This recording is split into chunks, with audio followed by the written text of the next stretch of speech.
நெஞ்சில் கொடியிருக்கும்.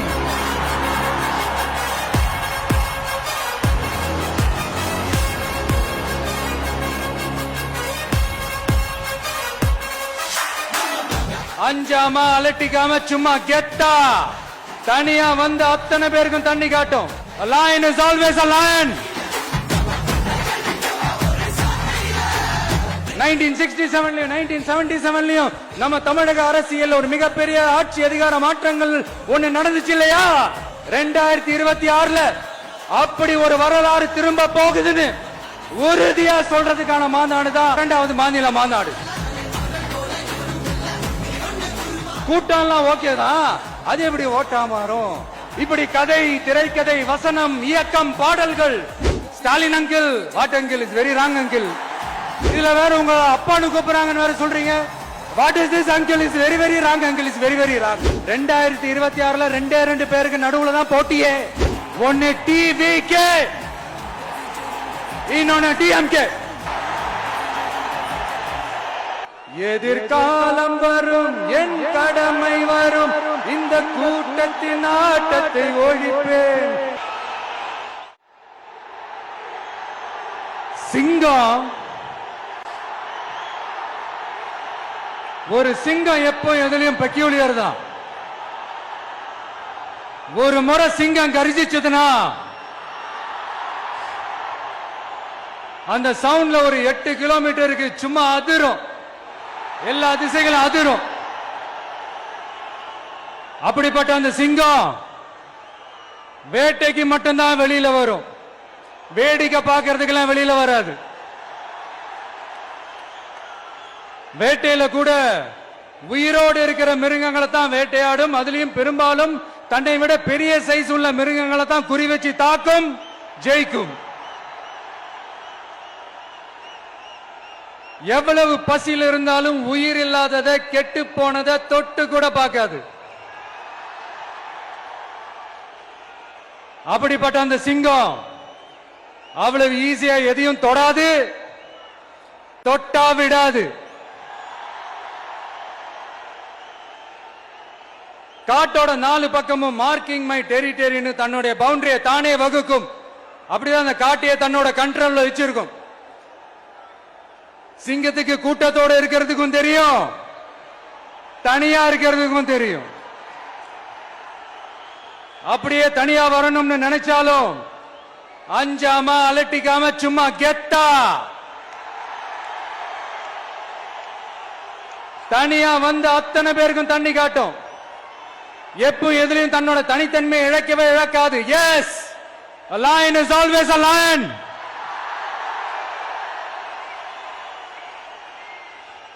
There are so many jackals and other animals in the forest, but there will be only one lion. And even if it is single, it will be the king of jungle. It is not only a description but also a clear declaration. சிங்கத்தை பத்தி பேசிட்டு நம்ம சிங்க குட்டிகளையும் சிங்க பெண்களையும் பத்தி நம்ம பேசாம இருக்க முடியுமா? அவங்கள எப்படி நான் மறப்பேன்? அவங்க தான் என்னுடைய உயிராச்சு. என் நெஞ்சில் கொடியிருக்கும்.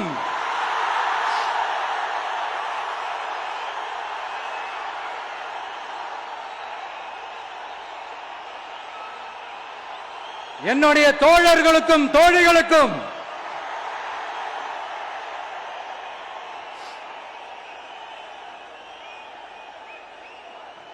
நேர்ல வர முடியாத சூழல்ல வீட்ல இருந்துகிட்டே நம்மளோட இந்த மாநாட்டுல நேரலை வாயிலாக கலந்துகிட்டு இருக்கிற என்னுடைய அம்மாக்கள், அக்கா தங்கைகள், அண்ணன் தம்பிகள், நண்பர்கள் அனைவருக்கும் என்னோட உயிர் வணக்கம்.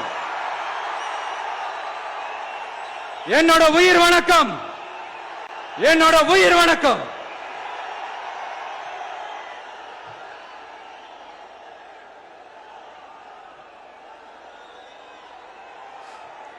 வீரம் விளையும் மாமதுரை மண்ணை வணங்குகிறேன்.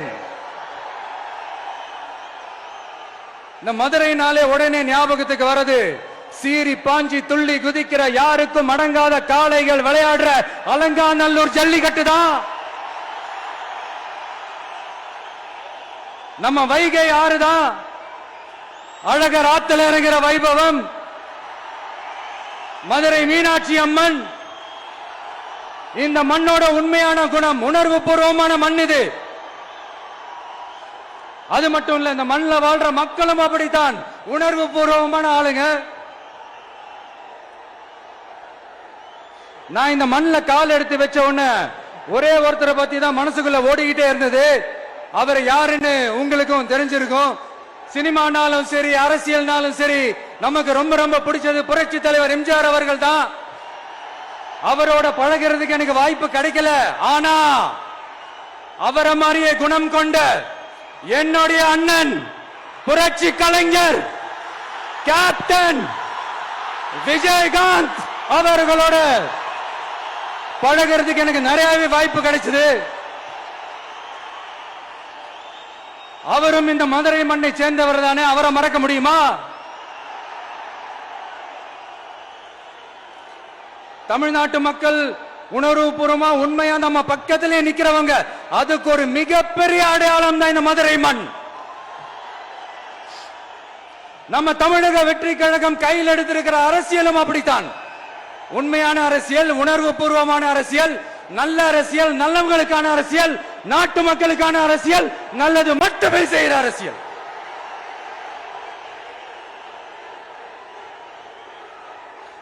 இதோ நம்மளுடைய இந்த இரண்டாவது மாநில மாநாடு வாகை சூடும் வரலாறு திரும்புகிறது. அப்படி இந்த மாநாட்டுக்கு பேர் வச்சிருக்கிறோம். 1967 1977 நம்ம தமிழக அரசியல் ஒரு மிகப்பெரிய ஆட்சி அதிகார மாற்றங்கள் ஒண்ணு நடந்துச்சு இல்லையா? அதே மாதிரிதான் அடுத்த வருஷம் 2026 அப்படி ஒரு வரலாறு திரும்ப போகுதுன்னு உறுதியா சொல்றதுக்கான மாநாடு தான் நம்மளோட இந்த இரண்டாவது மாநில மாநாடு. விக்கிரவாண்டி வீசாலையில் நம்மளுடைய ஃபர்ஸ்ட் மாநாடு நடத்தணும், வெற்றி கொள்கை திருவிழா. அதுக்கப்புறமே நீங்க பார்த்திருப்பீங்க, தமிழக அரசியல் அந்த தட்ப வெப்பத்தையே மாத்தினுச்சு. நமக்கு எதிராக எத்தனை குரல்கள். ஆனா உங்களுக்கு தான் நம்மளை பத்தி நல்லா தெரியுமே, எந்த குரலையும் காதலையே போட்டுக்காம மக்களோட குரலை மட்டுமே கேட்டுக்கிட்டு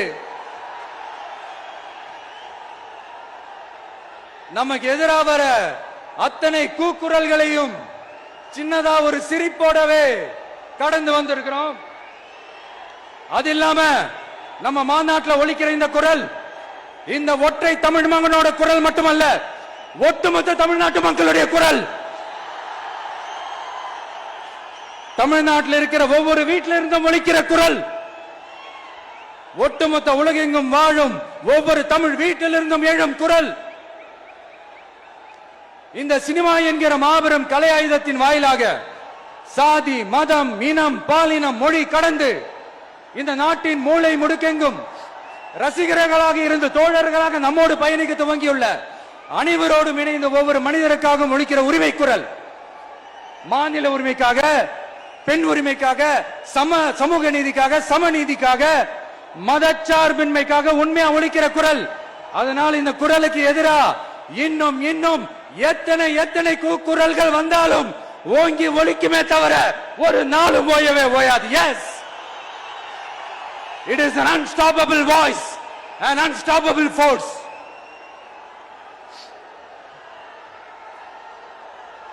நம்ம அரசியலுக்கு வர்றதுக்கு முன்னாடி, அட இவரெல்லாம் வர மாட்டாரியா, அவரே வரல, இவரே வரல, இவருங்க வர போறாரு அப்படின்ட்டு நிறைய பேர் ஜோசியம் சொன்னாங்க.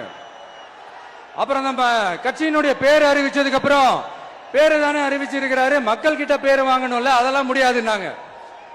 அப்புறம் ரொம்ப முக்கியமா மாநாடுல எவ்வளவு பெரிய விஷயம், அதெல்லாம் இவர் ஒத்தால எப்படி பண்ண முடியும், சும்மா பக்கத்துல புசியானதை வச்சுக்கிட்டு மாநாடுல எப்படி நடத்தி காட்ட முடியும், அதெல்லாம் அவங்களால முடியாது. அப்புறம் மழை பெஞ்சு எல்லாத்தையும் எடுத்துரும். ஏன் என் கூட இருக்கிறவங்களே கூட தான் சொன்னாங்க. அதுக்கப்புறம் என்ன நடந்துச்சுன்னு உங்க எல்லாருக்குமே தெரியும். இப்ப புதுசா ஒண்ணு சொல்ல ஆரம்பிச்சிருக்கிறாங்க. அது என்னடானா, ஆட்சியை பிடிக்கிறதெல்லாம் அவ்வளவு ஈஸி இல்லை இல்லையா. இப்ப அதெல்லாம் விட்டாங்க, இப்ப இங்க வந்துட்டாங்க. இவர் நேரா ஷூட்டிங்ல இருந்து வருவாராம், வந்து ஆட்சியை பிடிப்பாராம். அது எப்படி இவராலே முடியும்? அவராலே முடியல, இவராலே முடியல, அவருக்கு அத்தனை வருஷம் ஆச்சு, இவராலே எப்படி முடியும் ஒரு பக்கம். இன்னொரு பக்கம் கூட்டம்லாம் ஓகே தான், அது எப்படி ஓட்டா மாறும் அப்படின்றது இன்னொரு பக்கம். இப்படி கதை, திரைக்கதை, வசனம், இயக்கம், பாடல்கள்.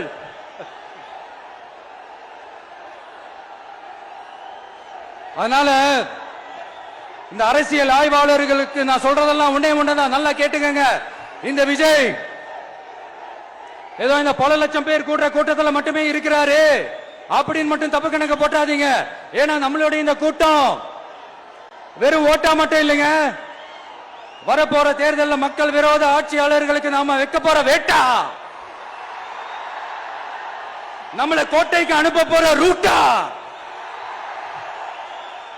இருக்க போதுன்னு சீக்கிரமாவே தெரிஞ்சுப்பீங்க.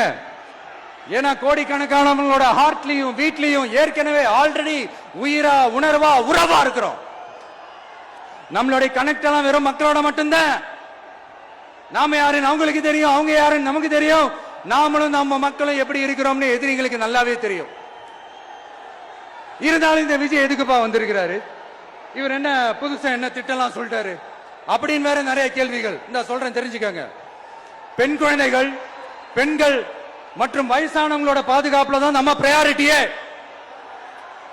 அடுத்து இளைஞர்கள், உழவர்கள், உழைப்பாளர்கள், நெசவாளர்கள், மீனவர்கள், ஆதரவற்ற முதியோர்கள், மாற்றுத்திறனாளிகள், மூன்றாம் பால் இனத்தவர்கள்னு இன்னும் இங்க யாருக்கெல்லாம் கவர்மெண்டோட ஒரு ஸ்பெஷல் அட்டென்ஷன் தேவையோ அவங்க எல்லாருக்குமான ஒரு கவர்மெண்ட் அமைக்கிறது தான் நம்ம இலக்கே.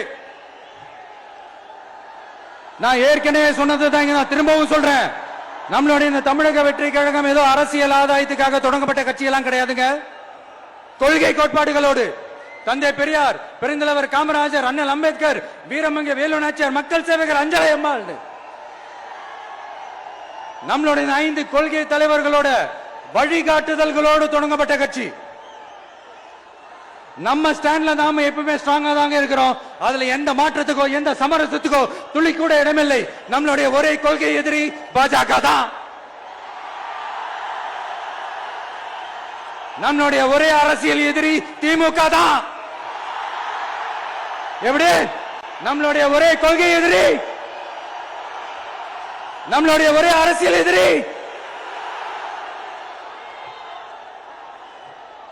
ஏதோ அண்டர் கிரவுண்ட் ஆதாயத்துக்காக டீல் போட்டுக்கிட்டு டீல் பேசிக்கிட்டு இந்த அலையன்ஸ் வச்சுக்கிட்டு இந்த ஊரை ஏமாத்துற கட்சி எல்லாம் நம்ம டிவிக்கே கிடையாதுங்க. யாருக்காகவும் எதுக்காகவும் எந்த பயமும் கிடையாது. மாபெரும் பெண்கள் சக்தி நம்மளோட இருக்கிறாங்க, மாபெரும் இளைஞர்கள் சக்தி நம்மளோட இருக்கிறாங்க, ஒட்டுமொத்த தமிழ்நாட்டு மக்களுடைய சக்தி நம்மளோட நிக்கிறாங்க. அப்படி இருக்கும்போது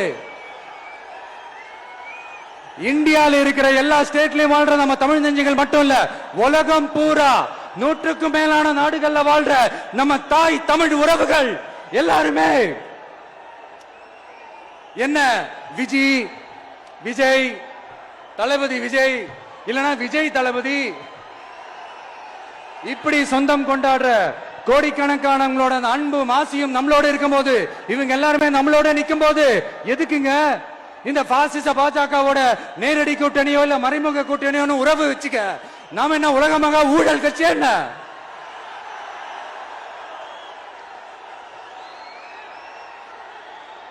நம்மளை பத்தி சின்னதா ஒரு உண்மை ஒண்ணு சொல்லலாமா? என்னடா இவர் வாயால இப்படி சொல்றாருன்ட்டு யாரும் தவறா நினைச்சுக்க வேணாம். ஏன்னா இது ஒரு விதத்துல ஒரு ஃபேக்டும் கூட, அதனாலதான் நான் சொல்லணும்னு ஆசைப்படுறேன். நம்ம யார் தெரியும்ல, நாம எல்லாருமே சொல்றேன், நாம யார் தெரியும்ல, இந்தியாவின் மாபெரும் மக்கள் சக்தி கொண்ட ஒரு மகத்தான வெகுஜன மக்கள் படை.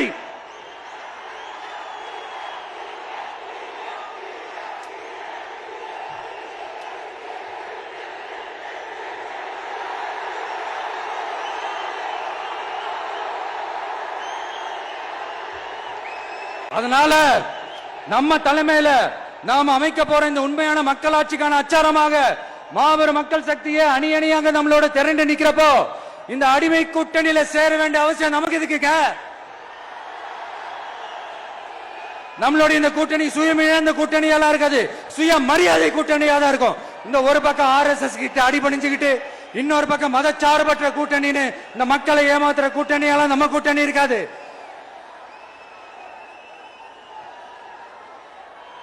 நான் இப்பவும் சொல்றேன், நம்மளை நம்பி வர்றவங்களுக்கு ஆட்சியிலும் அதிகாரத்திலும் உறுதியாக பங்களிப்பு செய்யப்படும்.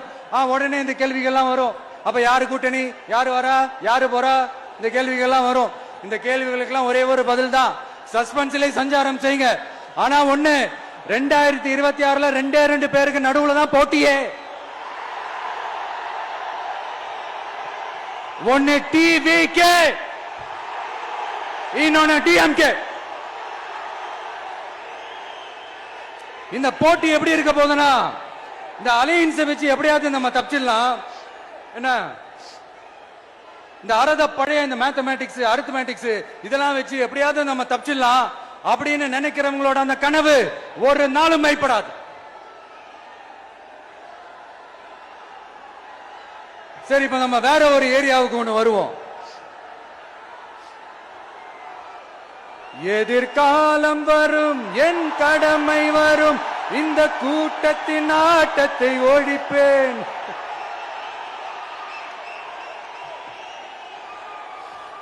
மக்கள் அரசியல் என்ற அந்த சவுக்க கையில் எடுக்கலாமா? யாருக்கு எதிரான தானே கேட்கிறீங்க? வேற யாரு? மறைமுக உறவுக்காரர்களான பாசிச பாஜகவும் பாய்சன் திமுகவும் தான்.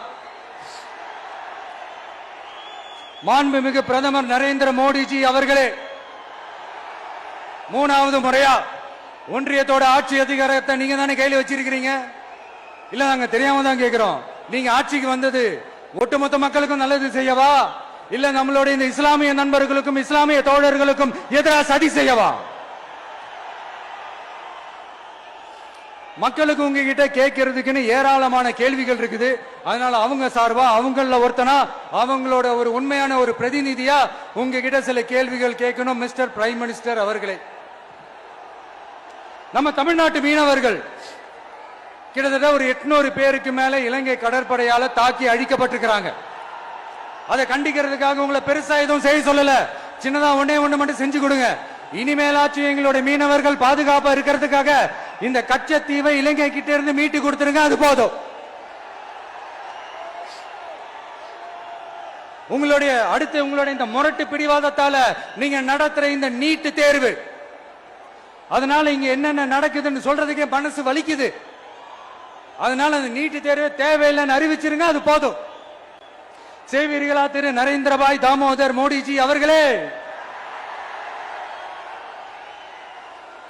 எங்களுக்கு என்னென்ன தேவையோ, என்னென்ன நல்லதோ அதெல்லாம் செய்ய மாட்டேங்கிறீங்க.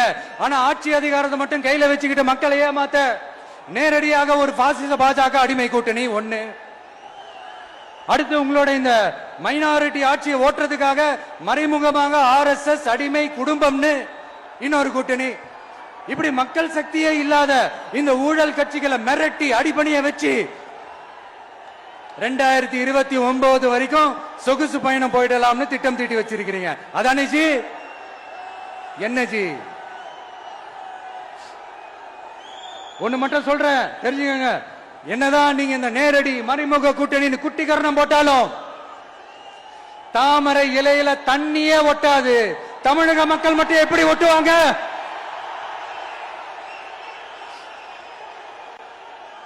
இங்க ஒரு MP சீட்டு கூட தரலன்றதுக்காக தமிழ்நாட்டுக்கும் தமிழ்நாட்டு மக்களுக்கும் எதுவுமே செய்யாம ஓரவஞ்சனை செய்யுது இந்த ஒன்றிய பாஜக அரசு.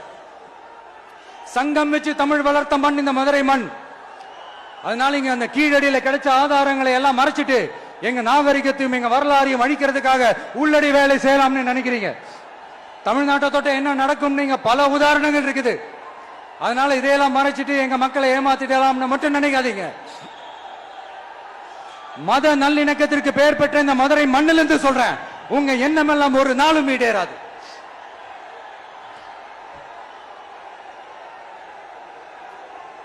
எம்ஜிஆர்னா யார் தெரியும்ல? அவர் மாஸ்னா என்னன்னு தெரியும்ல? அவர் உயிரோடு இருக்கிற வரைக்கும் அந்த சிஎம் சீட்டை பத்தி ஒருத்தராலையும் நினைச்சு கூட பார்க்க முடியல, கனவு கூட காண முடியல. எப்படியாவது அந்த சிஎம் சீட்டை என்கிட்ட கொடுத்துருங்க, என் நண்பர் எம்ஜிஆர் திரும்ப வந்ததுக்கு அப்புறம் நான் திருப்பி கொடுத்துறேன்னு தன்னோட எதிரியை கூட மக்கள் கிட்ட கெஞ்ச வச்சவர் எம்ஜிஆர். எப்படி கெஞ்ச வச்சவர்? அதனால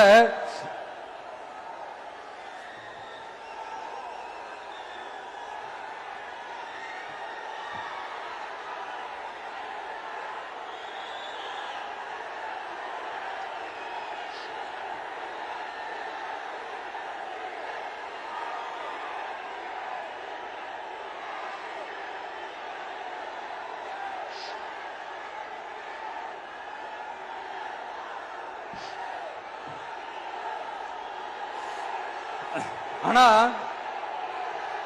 இப்போ அவர் ஆரம்பிச்ச அந்த கட்சிய, எம்ஜிஆர் அவர்கள் ஆரம்பிச்ச அந்த கட்சிய கட்டி காக்கிறது யாரு? இன்னைக்கு அந்த கட்சி எப்படி இருக்குது? அத நான் சொல்லிதான் உங்களுக்கு தெரியணுமா? அப்பாவி தொண்டர்கள் அதை வெளியில சொல்ல முடியாம வேதனையில தவிக்கிறாங்க. 2026 சட்டமன்ற தேர்தலில் யாருக்கு ஓட்டு போடணும், எப்படிப்பட்ட ஆட்சி இங்க அமையணும்னு அந்த அப்பழுக்கற்ற அந்த தொண்டர்களுக்கும் ரொம்ப நல்லாவே தெரியும். அதனால என்ன வேஷம் போட்டுக்கிட்டு பாஜக இங்க தமிழ்நாட்டுக்குள்ள வந்தாலும் அவங்க வித்த எல்லாம் இங்க வேலைக்கே ஆகாது. இப்படி பொருந்தா கூட்டணியா இந்த பாஜக கூட்டணி இருக்கிறதுனால இப்ப ஆட்சியில இருக்கிற இந்த வெற்றி விளம்பர மாடல் திமுக என்ன செய்துன்னு தெரியும்ல? பாஜகவோட உள்ளுக்குள்ள ஒரு உறவை ஒண்ணு வச்சுக்கிட்டு வெளியில எதிர்க்கிற மாதிரி ஒரு டிராமா ஒண்ணு பண்ணிக்கிட்டு, எதிர்கட்சியா இருந்தா போங்க மோடின்னு பலூன் விடுறது, ஆளுங்கட்சியா இருந்தா வாங்க மோடின்னு கொடை பிடிச்சுக்கிட்டு கும்பிடு போடுறது. இது மட்டுமா? ஒரு ரைடு ஒன்று வந்துட்டா போதும், இது வரைக்கும் போகவே போகாத ஒரு மீட்டிங், அத காரணம் காட்டி டெல்லிக்கு போறது, அங்க ஒரு சீக்கிரட் மீட்டிங் நடத்துறது. நல்லா நோட் பண்ணணும் மக்களே, அந்த மீட்டிங் அப்புறம் இந்த இஷ்யூ அப்படியே காணாம போயிருக்குமே. அதேதான் Stalin uncle, what uncle is very wrong uncle.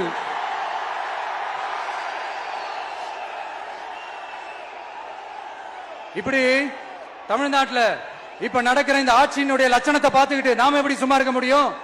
ஒரு தவறு செய்தால், அதை தெரிந்து செய்தால், அவர் கபட நாடக மு.க. ஸ்டாலின் அங்கிளாகவே இருந்தாலும், அங்கிள் உங்களுக்கு மனசாட்சின்னு ஒண்ணு இருந்துச்சுன்னா நாங்க கேட்கிற கேள்விகளுக்கு மட்டும் கொஞ்சம் பதில் சொல்லுங்க அங்கிள். நீங்க நடத்துற இந்த ஆட்சியில நேர்மை இருக்கா? நியாயம் இருக்கா? ஊழல் இல்லாம இருக்கா? சட்டம் ஒழுங்கு சரியா இருக்கா? பெண்களுக்கு பாதுகாப்பு இருக்கா? பொதுமக்களுக்கு பாதுகாப்பு இருக்கா? இயற்கை வளங்களுக்கு பாதுகாப்பு இருக்கா? சொல்லுங்க மை டியர் அங்கிள், சொல்லுங்க. டாஸ்மாக்ல மட்டுமே இது வரைக்கும் 1000 கோடிக்கு மேல ஊழல் சொல்றாங்க. அதுல மட்டுமா தப்பு நடக்குது? வேற எதுல தான் நடக்கல? உலகத்திலே மிஸ்டர் கிளீன் ரெக்கார்ட்ஸ் எல்லாம் உங்களுக்கும் உங்க கூட இருக்கிறவங்களுக்கும் மட்டும்தான் அங்கிள் கொடுக்கணும். இத பார்த்து வாயே இல்லாத ஊரு கூட வயிறு வலிக்கு சிரிக்குது. பெண்களுக்கு 1000 ரூபாய் கொடுத்துட்டீங்கன்னா போதுமா அங்கிள்? அப்படியே அதை மூடி மறைச்சிடலான்னு பாக்குறீங்களா? படிக்கிற இடத்துல, வேலைக்கு போற இடத்துல, வெளியில போற இடத்துலன்னு அவங்களுக்கு பாதுகாப்பே இல்லைன்னு ஒட்டுமொத்த பெண்களும் கதறாங்க. அந்த கதறல் சத்தம் ஏதாவது உங்க காதுல கேக்குதா அங்கிள்? இதுல வேற உங்க அப்பான்னு கூப்பிடுறாங்கன்னு வேற சொல்றீங்க. What is this uncle? Is very very wrong uncle, is very very wrong. பெண்களுக்கு மட்டுமா பொய் வாக்குறுதி கொடுத்து ஏமாத்துறீங்க? அரசு ஊழியர்கள், ஆசிரியர்களை ஏமாத்துறீங்க, விவசாயிகளை ஏமாத்துறீங்க, பரந்தூர்ல பாதிப்பே வராதுன்னு சொல்லி ஏமாத்துறீங்க, மீனவர்களை ஏமாத்துறீங்க, போதைப் பொருள் கலாச்சாரத்தை ஒழிக்காம ஏமாத்துறீங்க. ஐயோ, very very வஸ்ட் uncle, very very வஸ்ட். எப்படி கேட்டாலும் இவங்க கிட்ட இருந்து எந்த பதிலும் வரப்போறதில்லை. ஏன்னா இருந்தா தானே. இப்ப ஆட்சியில இருக்கிற நம்மளுடைய அங்கிள் பதில் சொல்றது இருக்கட்டும். மக்களை நீங்க சொல்லுங்க, நீங்க உண்மையை சொல்லுங்க. செய்வோம்னு சொன்னாங்களே, சொன்னதெல்லாம் செஞ்சாங்களா? உங்களை தான் கேக்குறேன், சொன்னதெல்லாம் செஞ்சாங்களா? சத்தமா மை டியர் அங்கிள், கேக்குதா? மக்களோட சத்தம் கேக்குதா? இது வெறும் சாதாரணமான முழக்கம் தான். கூடிய சீக்கிரம் மக்களை போய் சந்திக்க போறேன், அவங்களோட மனசு விட்டு பேச போறேன். அதுக்கப்புறம் இந்த சாதாரணமான முழக்கம் இடி முழக்கமா மாறும். அத்தோட நிக்காது. அந்த இடி முழக்கம் தமிழ்நாட்டோட போர் முழக்கமா மாறும். அந்த போர் முழக்கம் உங்களை ஒரு நிமிஷம் கூட தூங்க விடாது. நடக்குதா இல்லையான்னு பாருங்க. என்னடா இவன் இவ்வளவு ஸ்ட்ராங்கா சொல்றானேன்னு பாக்குறீங்களா? எல்லாரும் கட்சி ஆரம்பிச்சதுக்கு அப்புறம் தான் ஒவ்வொரு வீட்டுக்குள்ளேயும் போறதுக்கு ட்ரை பண்ணுவாங்க. ஆனா நாங்க அப்படி இல்லை. ஒவ்வொரு வீட்டுக்குள்ளேயும் போனதுக்கு அப்புறம் தான் கட்சியாவே ஆரம்பிச்சிருக்கிறோம்.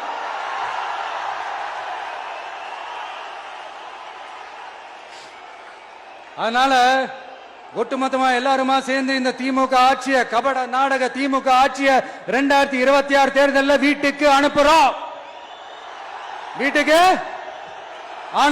என்ன நண்பா, சரிதானே? என்ன நம்பி செய்வீர்கள் தானே? இப்போ உங்களுக்கு சின்னதா ஒரு சர்ப்ரைஸ். நம்ம கட்சியினுடைய வேட்பாளர் பட்டியலை இப்ப அறிவிக்க போறேன். மதுரை கிழக்கு வேட்பாளர்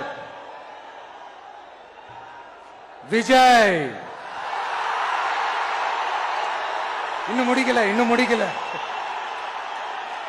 ஒரு நிமிஷம், இன்னும் முடிக்கல. மதுரை மேற்கு வேட்பாளர் விஜய். மதுரை மத்தி வேட்பாளர் விஜய். மதுரை தெற்கு வேட்பாளர் விஜய். மதுரை வடக்கு வேட்பாளர் விஜய். மேலூர் விஜய். சோழவந்தான் விஜய். திருப்பரங்குன்றம் விஜய். திருமங்கலம் விஜய். உசிலம்பட்டி விஜய்.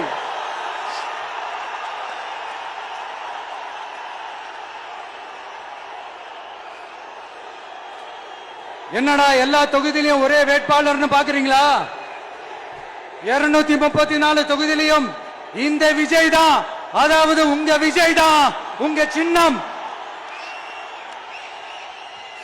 இன்னும் சிம்பிளா சொல்லணும்னா உங்க வீட்டில் இருக்கிற ஒருத்தர் தான் வேட்பாளரா நிக்க போறாங்க. அந்த வேட்பாளரும் நானும் வேறு வேறு இல்லை. நீங்க அவருக்கு ஓட்டு போட்டீங்கன்னா எனக்கு ஓட்டு போட்ட மாதிரி, இந்த முகத்துக்காக நீங்க ஓட்டு போட்டீங்கன்னா உங்க வீட்டில் இருக்கிற உங்களுடைய வேட்பாளர் ஜெயிச்ச மாதிரி. என்னடா இவர் ஏதோ ஓவரா சொல்றாருன்னு நினைக்க வேணாம். பிராக்டிக்கலா அப்படிதான் இருக்கும், அப்படிதான் இருக்கணும். நீங்களும் அப்படிதான் நினைப்பீங்கன்னு நான் நம்புறேன். ஏன்னா இது நம்மளை விட நம்ம எதிரிங்களுக்கு இன்னும் நல்லாவே தெரியும். அதனால எல்லா இந்த அதிகார பலம் எல்லாத்தையும் தூக்கிட்டு வந்துருவாங்க. வரட்டும், பாத்துக்கலாம். TVK will take it, TVK will meet it, TVK will compete with it and TVK will conquer it. TVK will conquer it.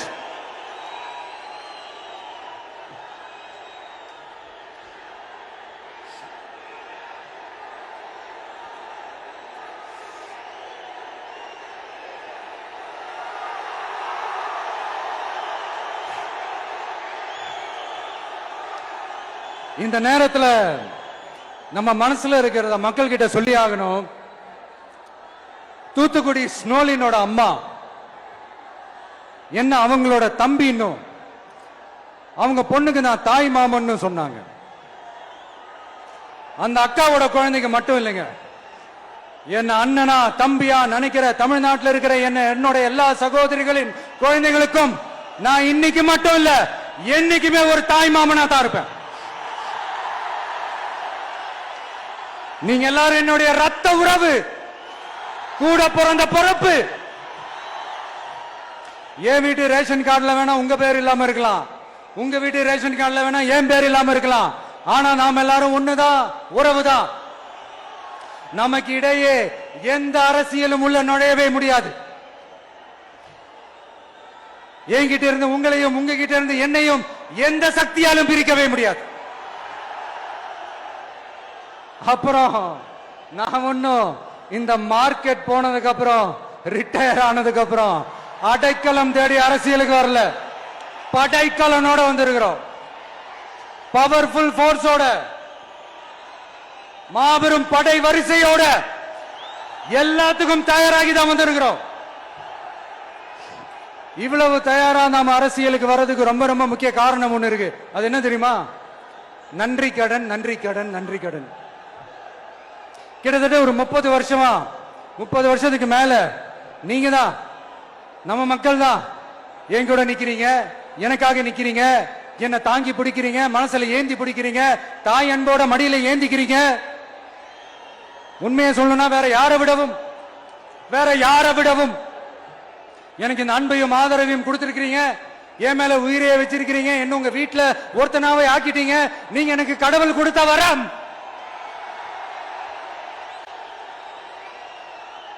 உலகம் பூரா நமக்காக நம்ம கூட நிக்கிற நம்ம மக்களை நான் எப்படி மறப்பேன்? நான் என் லைஃப்ல ரொம்ப உயிரா நினைக்கிறது பெண்களை, குழந்தைகளை, இளைஞர்களை, உழைக்கிற மக்களை தான். இவங்க தான் நம்மளோட வகைரா. இத பார்த்துதான் நம்மளோட எதிரிகளுக்கு பத்தி எரியுது. அதுக்காக நாம என்ன செய்ய முடியும்? அதனால நம்ம உறவுகளை, சொந்தத்தை, வகையறாவ யாருக்காகவும் எதுக்காகவும் விட்டு கொடுக்க முடியாது இல்லையா? Here at this moment among this August gathering, I want to open my heart and say, I enjoy people. I respect people. I worship people.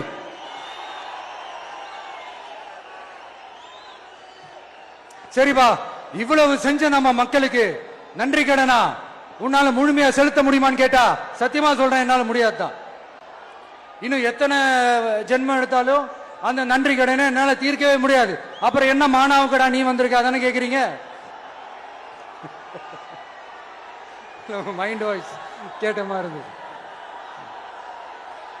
வாழ்நாள் முழுக்க நம்ம மக்களுக்காக ஆதரவா துணையா நிக்கிறத தவிர, அவங்களுக்காக உழைக்கிறத தவிர எனக்கு வேற எந்த எண்ணமும் இல்ல. எனக்கு இப்ப வேற வேலையும் இல்லை. இனிமே எனக்கு இதுதான் என் வேலையே, என் கடன். இனி என் மக்களுக்கு பணி செய்து கிடப்பதே. இப்படியா ஹார்ட் டு ஹார்ட் யதார்த்தமா பேசிய பழகிட்டோம். இதுக்கு மேலேயும் எனக்கும் மக்களுக்கும் இடையே இருக்கிற அந்த உறவை பத்தி நான் பேச ஆரம்பிச்சேன்னா ஒரு மாதிரி எமோஷனல் ஆயிடுவேன். அப்புறம் அதை கண்ட்ரோல் பண்றது ரொம்ப கஷ்டம். அதனால என்ன மனசார நேசிக்கிற நம்ம மக்களுக்கு ஒன்னே ஒண்ணு சொல்றேன், இந்த விஜய் உங்க விஜய், உங்களுக்கான விஜய், உங்களுக்காக மட்டுமே இருக்கிற விஜய். உங்க கூட நிக்க, உங்களுக்காக நிக்க, உண்மையா நிக்க, உணர்வோட நிக்க, உறுதியா நிக்க, உங்க கூட பேச, உங்களுக்காக பேச, உண்மையா பேச, உணர்வோட பேச, உறுதியா பேச, உங்களுக்காக சேவை செய்ய உங்க விஜய் நான் வர.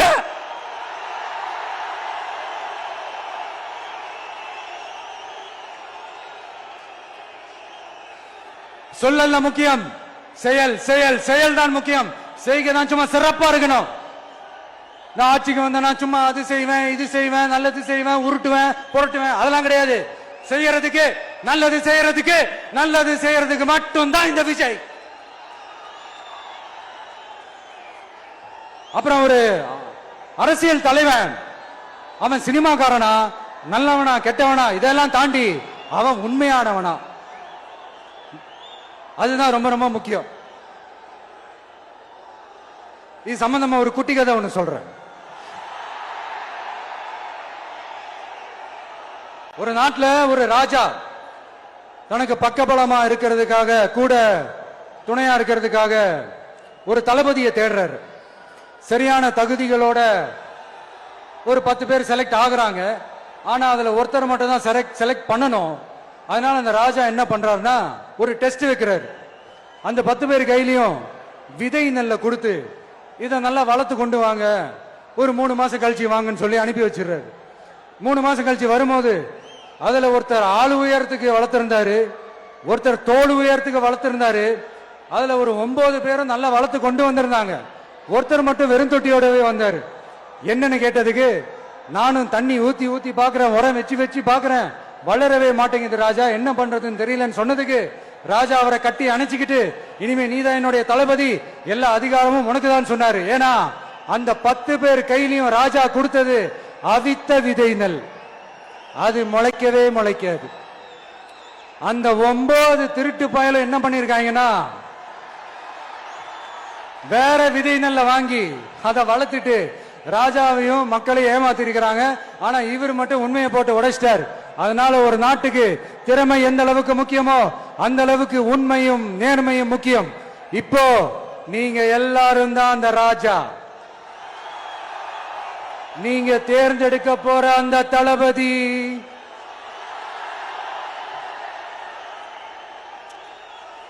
சும்மா சினிமாக்காரன் சினிமாக்காரன் சினிமாக்காரன். அம்பேத்கர் அவர்களை தோக்கடிச்சது சினிமாக்காரன் இல்ல, அரசியல்வாதி. காமராஜர் அவர்களை தோக்கடிச்சது, இங்க விருதுநகர் பகுதியில் தோக்கடிச்சது சினிமாக்காரன் இல்ல, இன்னொரு அரசியல்வாதி. இன்னைக்கும் நம்ம கூட வாழ்ந்துட்டு இருக்கிற நல்ல கண்ண ஐயாவை தோக்கடிச்சது சினிமாக்காரன் இல்ல, அரசியல்வாதி. இப்படிப்பட்ட நல்ல நல்ல தலைவர்களை எதிர்த்து நின்று தோக்கடிக்கணும்னு அந்த எண்ணத்தை உருவாக்குனது சினிமாக்காரன் இல்ல, அரசியல்வாதி. அதனால எல்லா அரசியல்வாதியும் அறிவாளியும் கிடையாது, எல்லா சினிமாக்காரனும் முட்டாளும் கிடையாது. கான்பிடண்டா இருங்க, நல்லதே நடக்கும், வெற்றி நிச்சயம். மீண்டும் சந்திக்கும் வரை நன்றி, வணக்கம்.